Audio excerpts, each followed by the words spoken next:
لحد ينشر اعداد اللي يموتون، اللي ينشر الرفع ضد قضايا، كل 3 جثث حطوهن بكيس حتى نقلل اعداد الضحايا.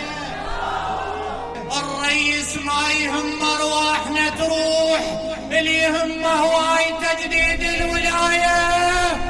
ما شفنا فزع ويا اللي يطفون، اجا ياخذ صور لاجل الدعايه ويقرا الفاتحه ويكسب جماهير.